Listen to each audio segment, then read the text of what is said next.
proposal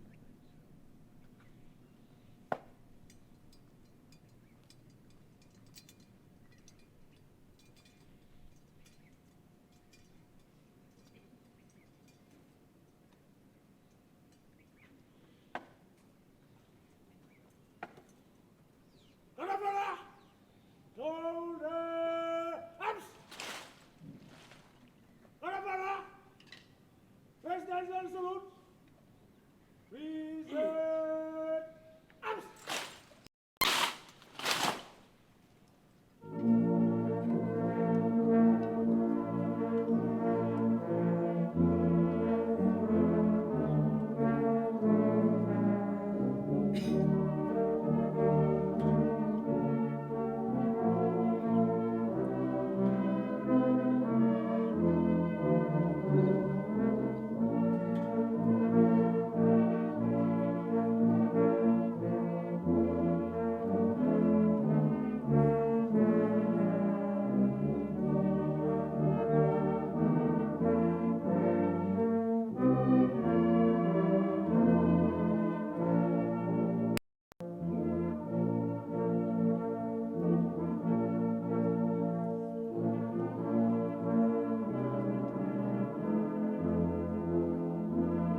Your Excellency, the President of the Republic of Fiji, Honorable Members of Parliament, Honorable Chief Justice, Honorable President of the Court of Appeal, Honorable Judges and invited guests, you may now be seated.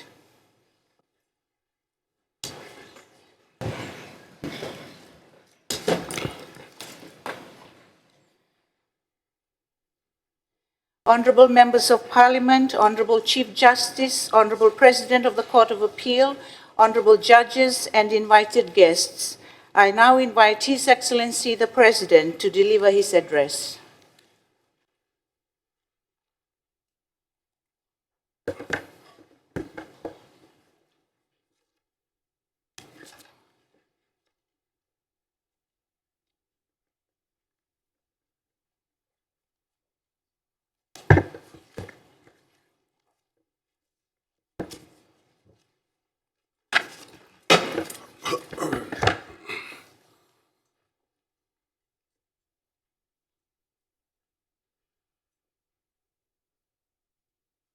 The Honorable Speaker of Parliament, Your Lordship, the Honorable Chief Justice, and members of the bench, the Honorable Prime Minister, Honorable Deputy Prime Minister, and Ministers of Cabinet, the Honorable Assistant Ministers, the Honorable Leader of the Opposition, Honorable Members of Parliament, Your Excellencies, Members of the Diplomatic Corps, Permanent Secretaries and Heads of Agencies, Heads of the Disciplined Forces, Faith Leaders, Heads of Industry and Civil Society, and representatives. Ladies and gentlemen, my fellow citizens, good morning to each and every one of you. Namaste and Nisambul Vinaka to you all. I acknowledge and thank you for your presence here this morning. This morning, I acknowledge firstly, the traditional owners of the land that we gather on today. Nimberasara ni utekebu, au dabuta na baka binibina ka dede kia, kia na puno baka turanga ng dono mai. Kua na turanga na tuisupa, di raon ninda mai sota e nandelen soso baka turanga go, sama indola bikina, na baka bu nimbuli lawa, liu te binaka kina na nonda puno mani. The three arms of government, the legislature, the judiciary, and the executive, as well as civil society and development partners, will come together annually for the state opening of Parliament. I bid a very warm namaste and nisambul vinaka to our fellow citizens at home and abroad, and who join us on the various media platforms, television and radio. I acknowledge and encourage your keen civic interest in government's legislative agenda for this year and beyond. I am indeed privileged to officiate this morning in the formal opening of our new legislature session for 2026 and beyond. I do so in accordance with our Constitution to outline the legislative priorities and policy direction of government for the year ahead and beyond. This address reflects the aspirations of our people and the collective responsibility of the arms of government to serve the national interest and work towards the continued well-being of our fellow citizens. At the outset, I acknowledge the sovereignty of our people, the wisdom of our elders, and the sacrifices of those who came before us. I pay tribute to the enduring strength of our diverse especially diverse communities, the Tauke, the Indo-Fijian, the Rotuman, Banaban, and even all who call Fiji home, including those living abroad. Our diversity is our strength, and our unity is our purpose. Reflection on our shared national journey, and Mr. Speaker, sir, as we open this session of Parliament, I ask that we pause to reflect on our shared national journey since Fiji was ceded 152 years ago and 55 years since we gained independence. This reflective pause will allow us as a nation to draw wisdom from our past and to honestly evaluate the present circumstances and gain clarity for our future direction. 152 years ago, when our forefathers ceded Fiji to Her late Majesty Queen Victoria, they called for the promotion of good governance, Christianity, education, civilization, trade and industry in the deed of cession. These goals remain relevant today, 152 years later. For 96 years, the deed of cession guided the governance of our people under the colonial administration. Before it was included in the instruments of independence, handed over by the then Prince of Wales and now His Majesty King Charles III on the 10th of October 1970. When our leaders assumed the responsibilities of nationhood at independence, they did so with humility and a profound sense of duty and optimism. The Emerald Anniversary for the 55th year of our independence last year presented an opportunity for national reflection on the responsibility that accompanies sovereignty and nationhood. Our collective commitment to build our nation and improve the lives of our citizens must be renewed by each generation through service, sacrifice, and stewardship. As a nation, we are challenged to review not only how far we've come, but also how we collectively prepared for the decades ahead. How we safeguard our unity together, and how we ensure that development is fair, inclusive, and sustainable for all our people.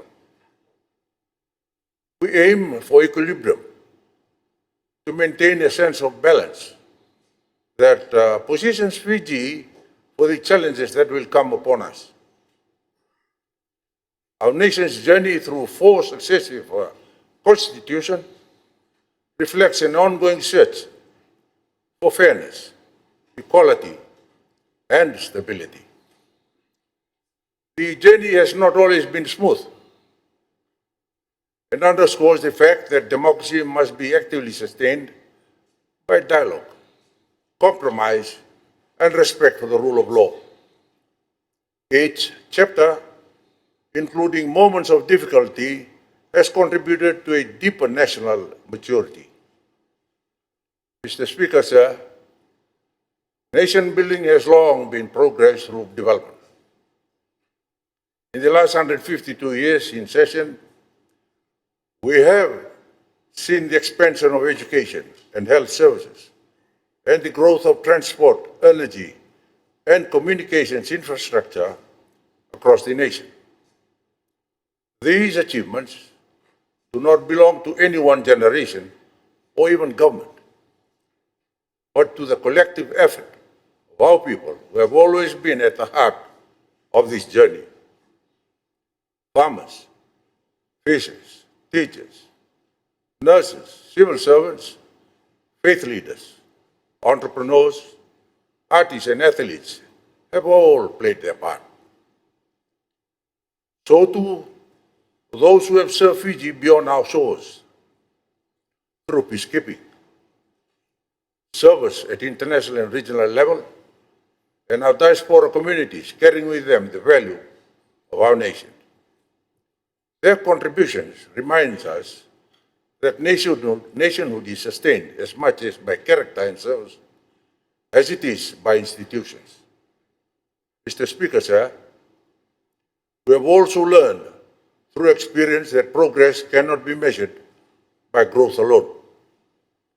While our economy has expanded over time, the benefits of development have not always been evenly shared. The Household Income and Expenditure Survey confirmed that hardship persists for many households, particularly among low-income families and in the vulnerable interior, rural and maritime, and even in urban communities. This requires humility in leadership and resolve in the making of policy and law. Mr. Speaker, sir, Fiji multicultural society is one of its greatest strengths, but unity does not arise automatically from diversity.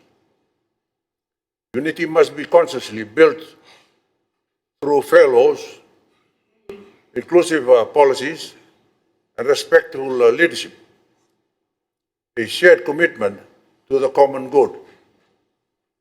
I therefore urge all honourable members to approach their responsibilities with objectivity, discipline, and respect.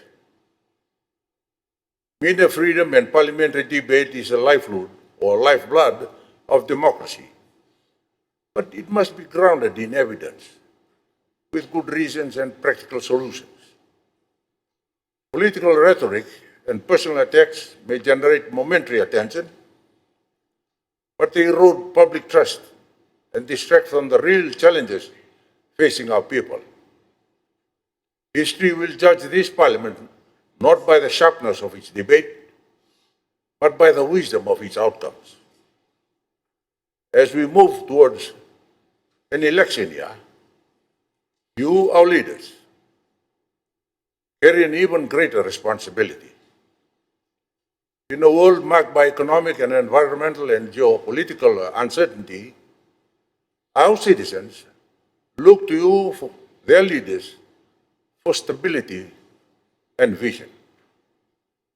The tone you set in this House will shape not only public confidence today, but the health of our democracy tomorrow. Let us therefore recommit ourselves to the spirit of Fijian nationhood, not only on Fiji Day in October, but as a daily and enduring obligation to govern wisely, to unite our people, and to leave our future generations a nation that is fairer, stronger, and more cohesive than the one we inherited. Today, information disseminated at unprecedented speed, but with little regard for accuracy across media platforms. The misuse of artificial intelligence is an emerging threat that will have a detrimental effect on governance, national unity, and peace. While freedom of expression remains a cornerstone of our democracy, it carries with it a grave responsibility. I say grave responsibility because a freedom that is devoid of responsibility is certainly very destructive. A comment often made on social media today is, "Yang, in the voice of Agaviti, this queries whether the information being shared is useful." This is the third of the three sieves that the philosopher Socrates devised. The first sieve, is it true? Hindi na beka? Is there evidence of the truth of information? The second sieve is whether it is kind or good. One will say, Ebinaka, will it foster goodwill or ill will? And the third level sieve is whether the information is useful. Will it benefit anyone Or will it just create a drama? I therefore urge you all, our leaders, media reporters, and citizens to exercise responsibility, discernment, and integrity in the sharing of information so that public discourse strengthens unity rather than weakens it. On the national context and shared purposes, Mr. Speaker, sir, this year commenced with a series of uncertainty at the global and regional levels. Technological change and artificial intelligence is reshaping labor markets. Economic volatility, geographical tensions, support chain disruptions and impacts of the climate change test the resilience of a small island developing state, including Fiji. Consequently, the impacts of global volatility are driving migration and urbanization, creating unprecedented demographic shifts. These forces are beyond our control, yet nonetheless, they determine the choices we must make as a nation. In our region, the Pacific nations are navigating complex geostrategic dynamics while striving to preserve peace, cooperation, and more importantly, their sovereignty. In this context, government reaffirms its commitment to the long-held Pacific vision of our region as an ocean of peace. This concept was reinvigorated by our Honorable Prime Minister, whose vision is founded on our shared history, our common vulnerabilities, and our collective assertion that the Pacific should not be an arena for conflict, rivalry, or militarization. Rather, the Pacific should remain a region defined by dialogue, cooperation, and mutual respect. Government will continue to advocate for the Pacific as an ocean of peace at regional and international fora. We will work closely with our Pacific nation to strengthen regional institutions, uphold international law, and promote confidence building, especially confidence building measures that reduce tension and foster trust. Fiji will continue to act as a responsible regional partner, one that values dialogue, multilateralism, and the peaceful resolution of differences. History teaches us that the Pacific solidarity is not an abstract ideal, but a practical necessity for shared prosperity and security. At home, we continue our recovery from the recent global shocks while confronting the rising cost of living and to ensure that economic growth translates into tangible improvements in household well-being. The Household Income and Expenditure Survey records that prior to the pandemic, approximately 1/4 of our population lived below the poverty line, with another 25% facing hardship, struggling just above the poverty line in both the urban and rural communities. These findings reinforce the importance of formulating just laws and policies that are inclusive and well-targeted and grounded in evidence. The government's program for 2026 and beyond seeks not only to grow the economy. In particular, growth must create decent work, protect the vulnerable, and invest in the capabilities of our people. In the formulation of programs and policies, the government will be guided by three principles: unity in diversity, that is ensuring that every citizen, regardless of background or place of residence, shares in national progress; the sustainability and resilience, that is protecting our people, the economy, the environment for the present and future generations; and thirdly, the integrity and good governance, strengthening trust in public institutions and public leadership. These principles will inform the formulation of legislation, budgetary decisions, institutional reform, and public policy across all sectors, and will serve as the compass for national decision-making in the years ahead. Mr. Speaker, sir, Government has commenced a review of the Constitution, as our supreme law must be a living document. It must evolve and reflect the aspirations, the values, and the lived realities of its people. The review will be undertaken responsibly, guided by the principles of democratic constitutionalism, good governance, and respect for the rule of law. It will be informed by the conviction that constitutional governance must strengthen national unity, protect fundamental rights, and uphold the sovereignty of the people of Fiji. Central to this review is meaningful public participation, transparency, and dialogue. Government is committed to ensuring that the voice of all Fijians across communities and generations and regions are heard and respected.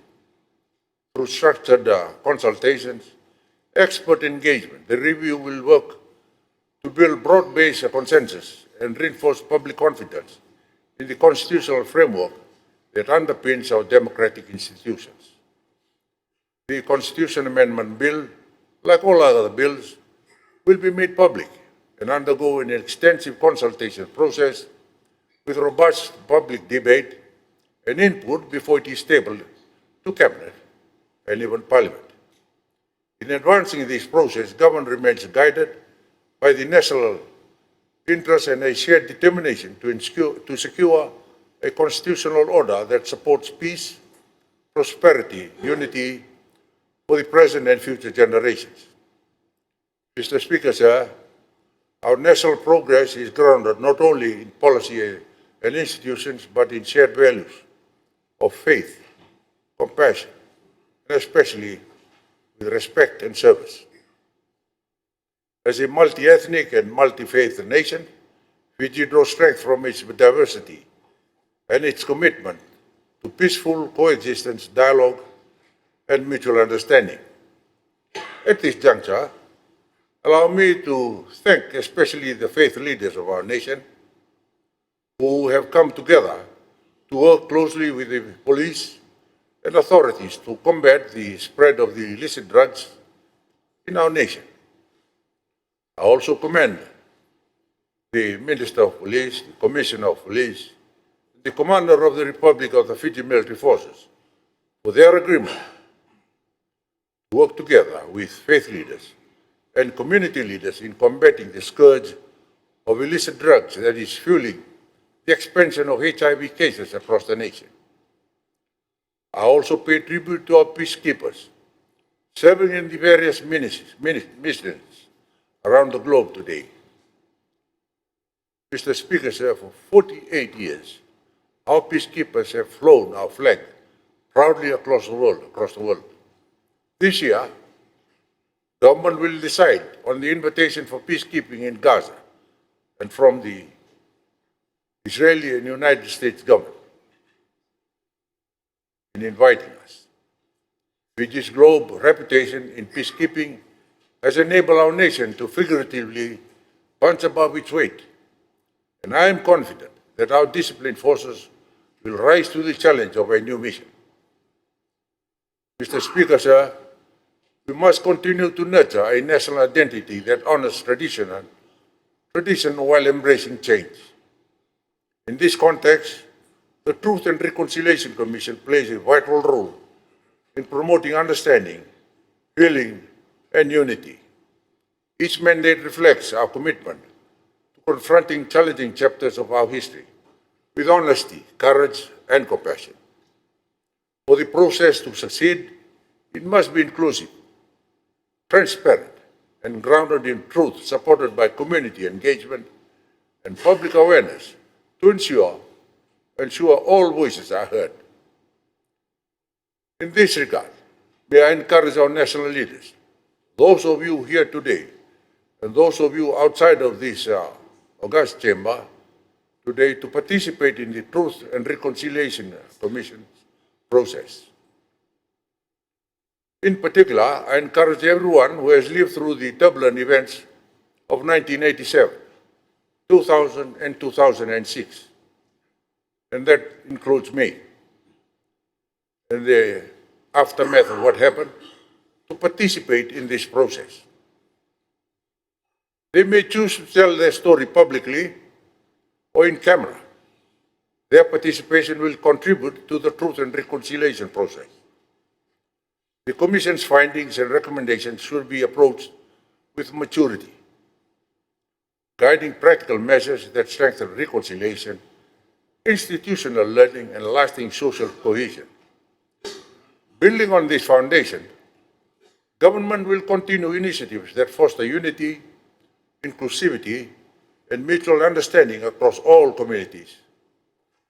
Mr. Speaker, sir, government recognizes the enduring role of traditional institutions in shaping our national identity, our leadership, and social cohesion. Government reaffirms that effective leadership for growth is strongest when traditional authority and government operate in partnership, very close partnership.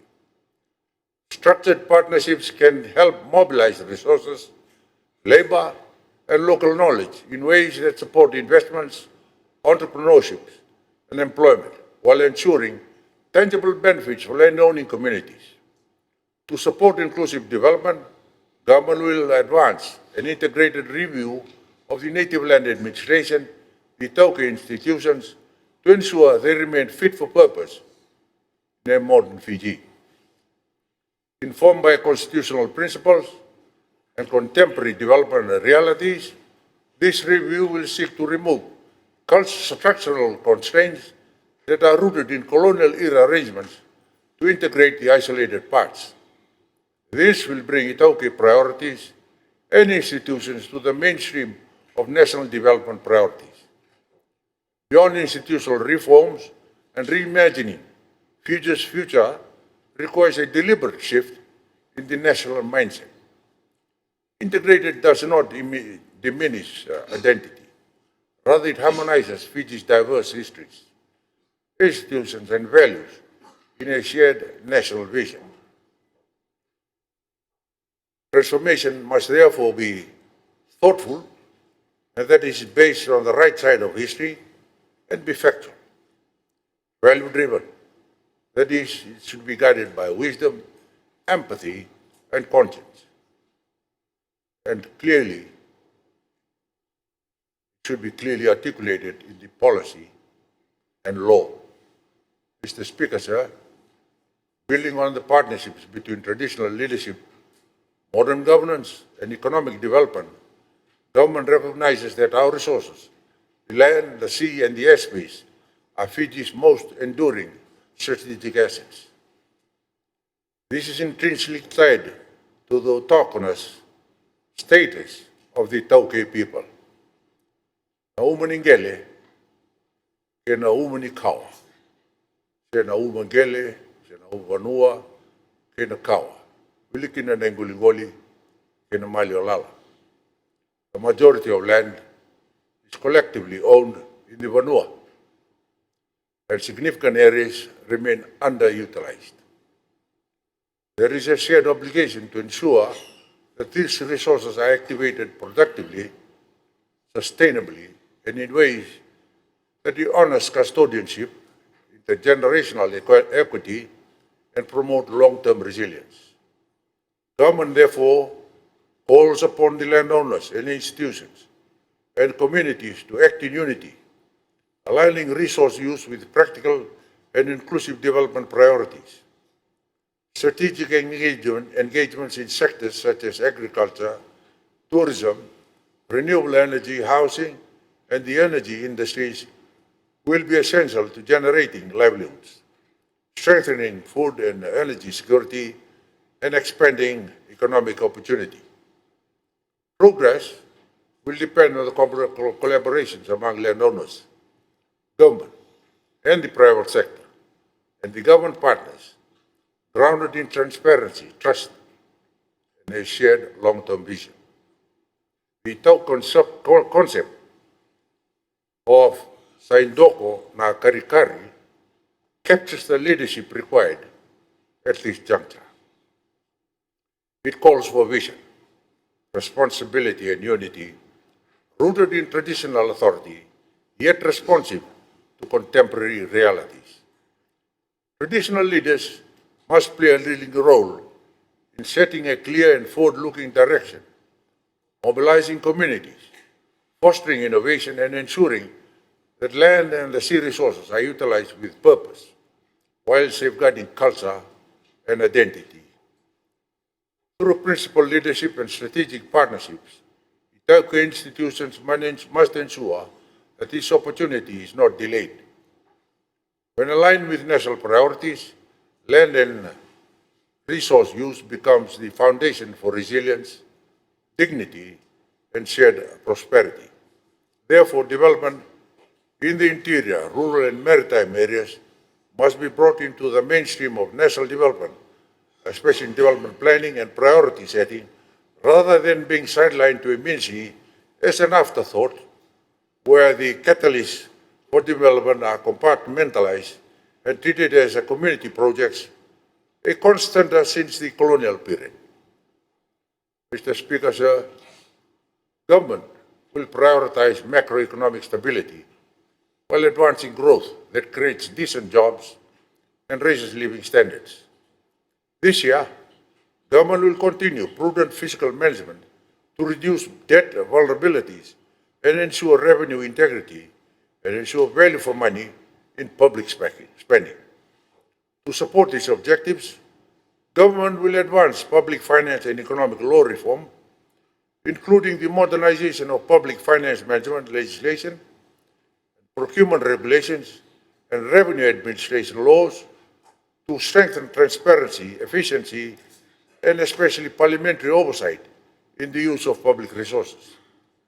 Mr. Speaker, sir, recognizing the private sector as the main engine of growth, government will further simplify investment approvals and reduce regulatory burdens, expand access to finance for small and medium enterprises, cooperatives, women and youth-owned businesses, and promote public partnerships in infrastructure, housing, and self-delivery. Special emphasis will be placed on empowering interior, rural and maritime economies so that the development reaches every province and island. Mr. Speaker, sir, the transformation of our economy is central to securing sustainable and inclusive growth in the decades ahead. Economic diversification and value addition is essential in our resource-based sectors, including agriculture, fisheries, forestry, and tourism. Moving beyond the export of raw materials towards high-value processing, innovation, and services will boost job creation, resilience to external shocks, and ensure retention of a greater share of wealth. Economic transformation becomes equitable and durable when resource owners participate as partners and entrepreneurs in value chains, investment decisions, and enterprise development. Mr. Speaker, sir, in the sugar sector, government will continue to focus strategically on mechanization initiatives, especially to incentivize increased sugar production and preparatory work for long-term structural reform of the sugar sector. We remain focused on raw sugar production and renewable energy generation as contributors to export earnings and energy security.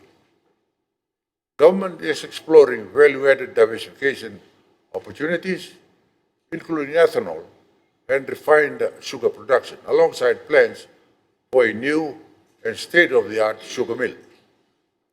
The immediate priority remains strengthening cane production to ensure a reliable and sustainable supply of raw materials, which is essential for downstream and processing and future diversification. Mr. Speaker, sir, we all agree agriculture remains central to livelihoods and most importantly to food security.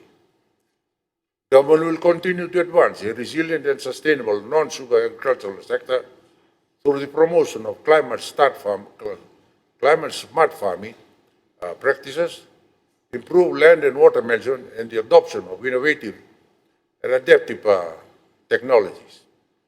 These measures are complemented by targeted investments in the rural infrastructure, sustainable initiatives, and capacity building programs for farmers. The measure will protect rural livelihoods, stabilize food production, and ensure that agriculture remains a strong pillar of the national economy. Mr. Speaker, sir, Fiji will continue to exercise regional leadership and advocate internationally for the long-term sustainability of fisheries resources through legislative reform, strengthen marine conservation, and enhance enforcement. And Mr. Speaker, sir, government will continue the sustainable management and development of the forestry sector with a focus on the responsible forest management, landscape restoration, and biodiversity conservation. Central to this approach is ensuring that landowners' interests and rights and livelihoods remain at the heart of the sectoral progress.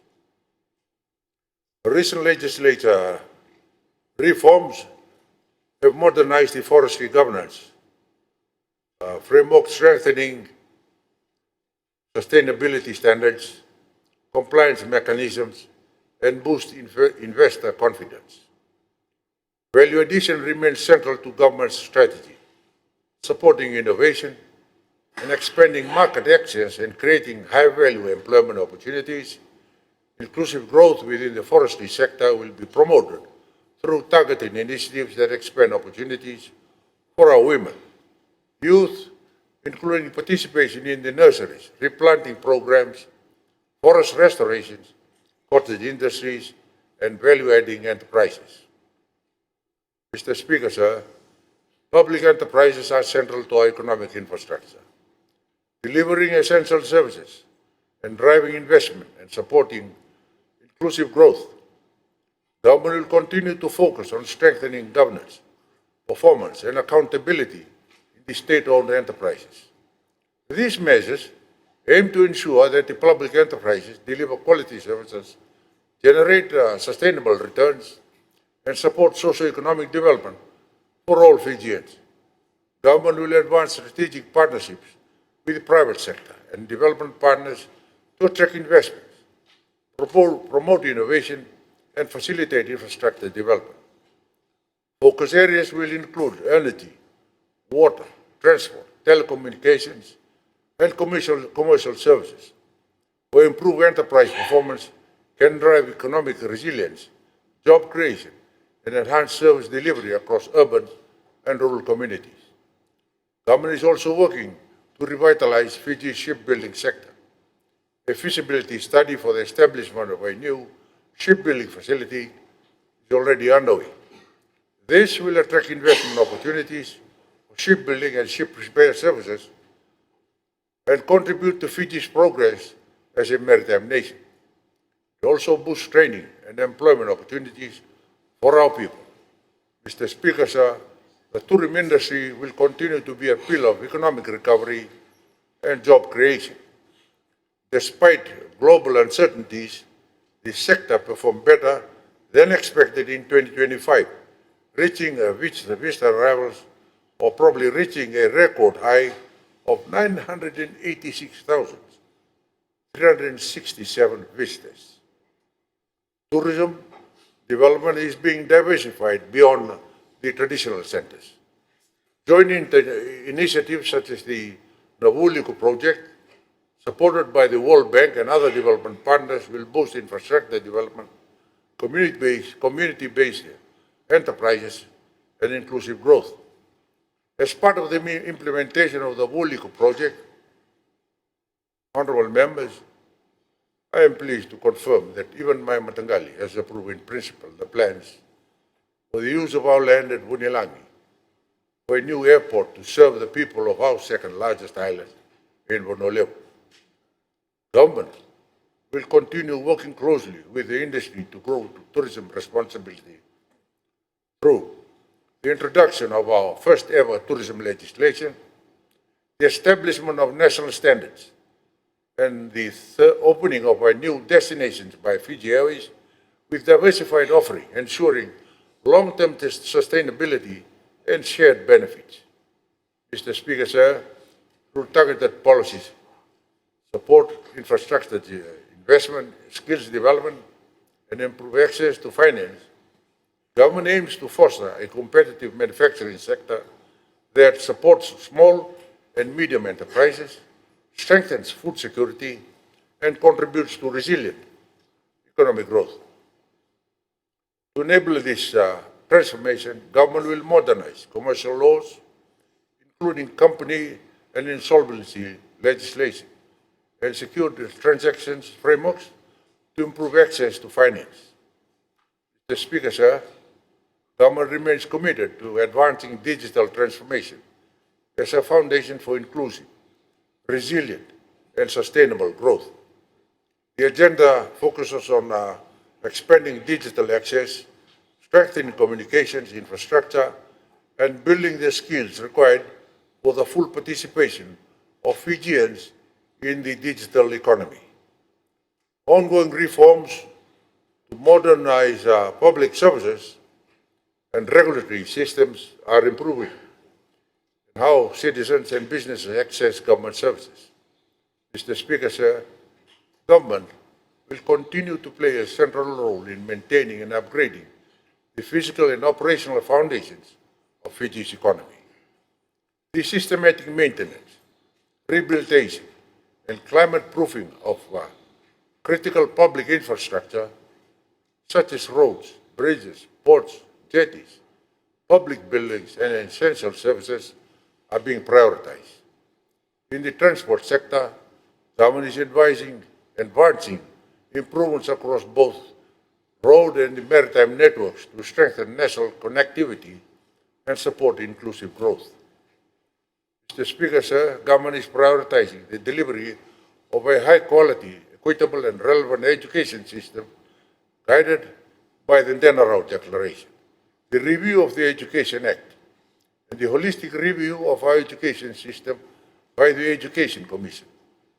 Targeted investment in school infrastructure, vocational opportunities, and essential learning resources, complemented by the financial assistance and decentralized service delivery, is reducing barriers for learners, particularly in the interior, the rural, and the maritime areas.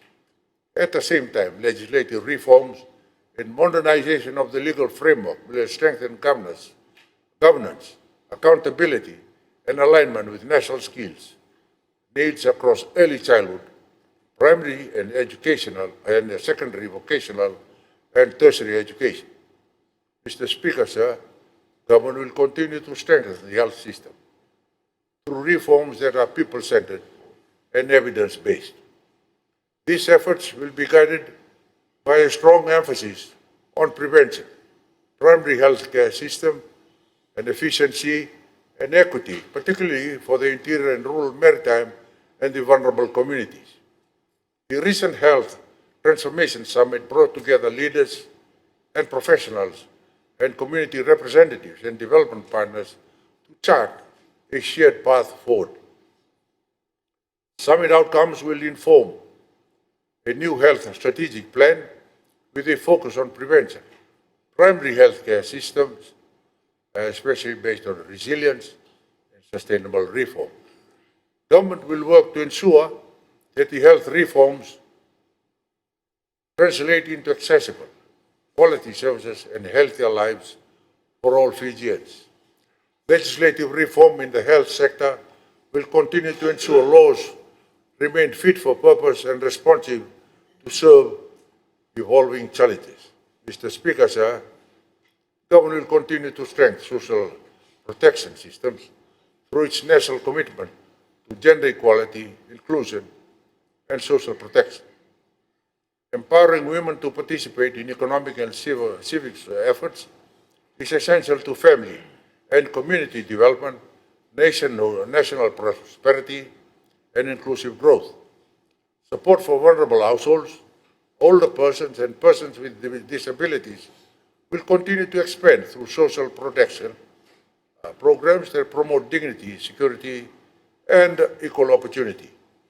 Government will develop a comprehensive poverty reduction strategy, engaging stakeholders to deliver effective, targeted interventions for those who are most in need.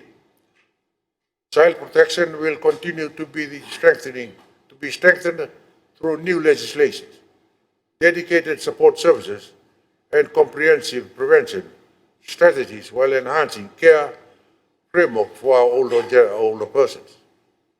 Mr. Speaker, sir, Government remains committed to supporting the development of our youth through inclusive initiatives, school-based programs, and community engagement to foster character, leadership skills, and civic responsibility amongst our people.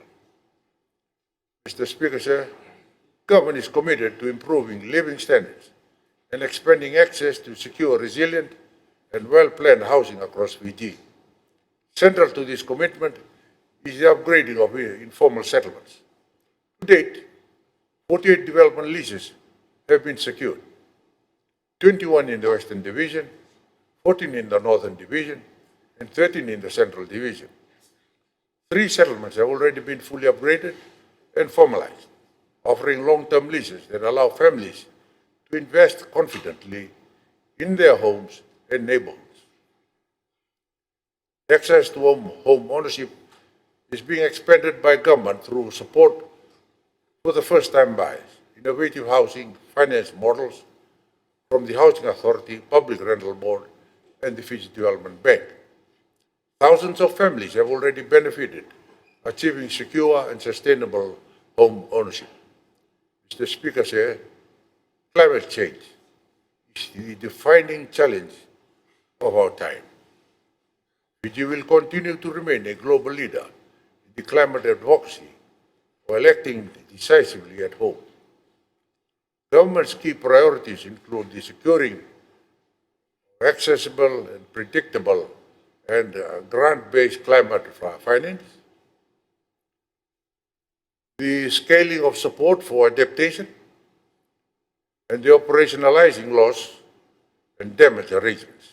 Mr. Speaker, sir, we commence this new legislative session as our nation moves towards a general election, an essential expression of democratic choice and civic responsibility. Elections must be a contest of ideas and vision, and never of fear of division. The strength of our democracy lies not only in the ballot, but in the conduct of leaders and citizens alike, not only during elections, but also in the lead-up, especially the lead-up to and after the elections. To secure our democracy, leaders and political supporters must continue to engage in dialogue, compromise, and the respect of the rule of law.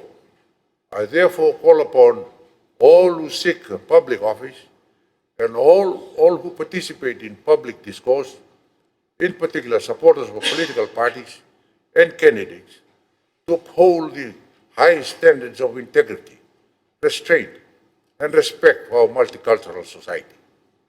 The program outlined today reflects a vision for a confident, inclusive, and resilient Fiji, one that honors the legacy of the deed of cession and our independence while preparing a nation and our citizens for the challenges of a changing world. The success of this vision depends on all of us, not only the arms of government, the private sector, the faith communities, civil society, every village and community, and every family and citizen. Every one of us, we must all play our part. May this new legislative session be guided by wisdom, courage, and unity of purpose. I pray that your deliberations will serve the long-term good of the Republic, and may God continue to bless our beloved Fiji. I now declare the 2026 session of the Parliament of the Republic of Fiji open. Pinakawalewu, Tanya Pan. Thank you.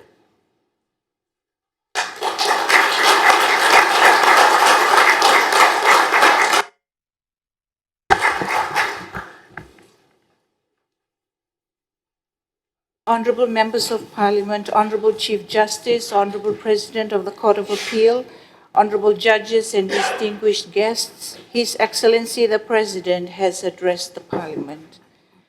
Honorable Members of Parliament, Honorable Chief Justice, Honorable President of the Court of Appeal, Honorable Judges and distinguished guests, His Excellency the President will now retire from the Parliament chambers and will be escorted by the Honorable Speaker and the Honorable Leader of the Government in Parliament.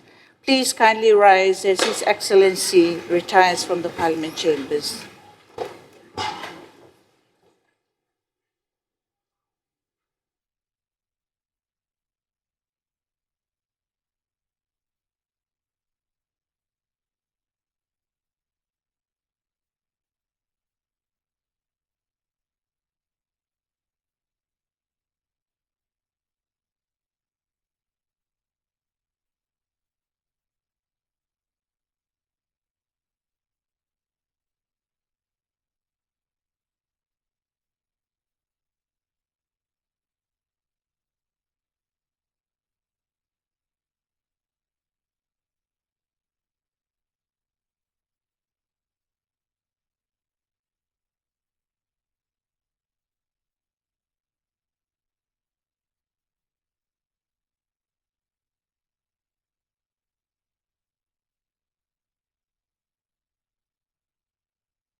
Honorable Members of Parliament, Honorable Chief Justice, Honorable President of the Court of Appeal, Honorable Judges and distinguished guests, you may now resume your seats. Naka.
Members, please be seated.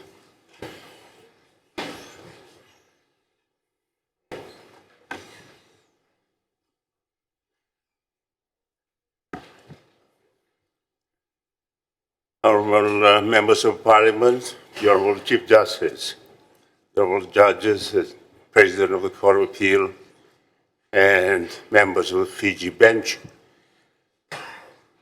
Today marks the opening of the fourth and final session of this parliamentary term, a moment that reflects the ending or the enduring democratic values guiding our nation.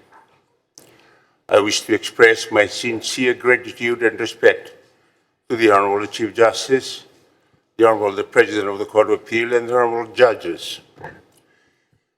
Your presence here is always an honour for us all. This occasion highlights the vital partnership between the legislative and the judicial branches. It is through this collaboration that we uphold justice and safety and safeguard the rights and the freedoms of our people. The mutual respect and cooperation between our institutions form the foundation of our nation's strength and stability. As we begin this fourth and final session, I am confident that our shared commitments, especially in the field of law and order, will drive meaningful progress and positive changes.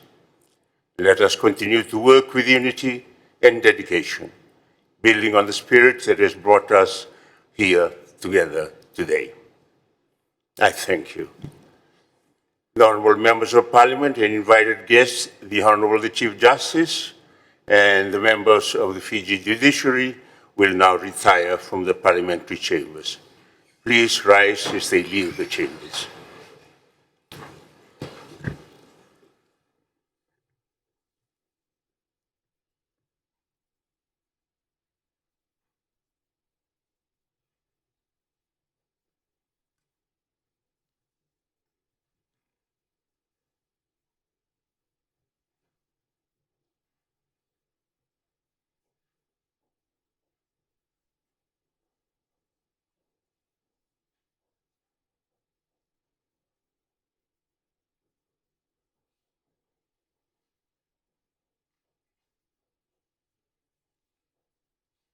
Honourable members, you may now be seated.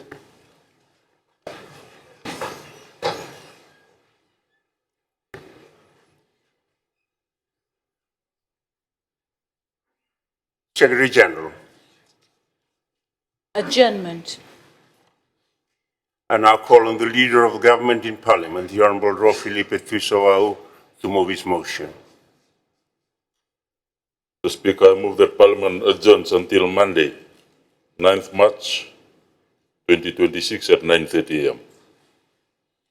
Thank you. Is there a seconder? Honourable Speaker, I second the motion. Thank you. Honourable members, Parliament will now vote on the motion. The motion is that Parliament stands adjourned until Monday, the 9th of March 2026 at 9:30 a.m. Does any member oppose the motion? Since no member opposes, the motion is agreed to unanimously. Honourable members, the fourth and final session of the parliamentary term has now been formally opened by His Excellency the President. With this, all parliamentary business, including standing committee deliberations on bills, motions, and reports, will resume or continue as scheduled. I wish to thank each one of you for your presence on this auspicious occasion, and my gratitude also extends to our distinguished guests and to those following the proceedings via live broadcast on television and online. Our next sitting, Parliament will begin with a motion by the Honourable the Prime Minister, thanking His Excellency for his most gracious address. Following that, honourable members, we will have the opportunity to contribute to the debate as agreed to in the circulated batting order. Before I adjourn, I warmly invite all honourable members and all our guests to join for our refreshment, which will be served in the big committee room. Honourable members of Parliament, Parliament stands now adjourned until Monday, the 9th of March, 2026 at 9:30 a.m.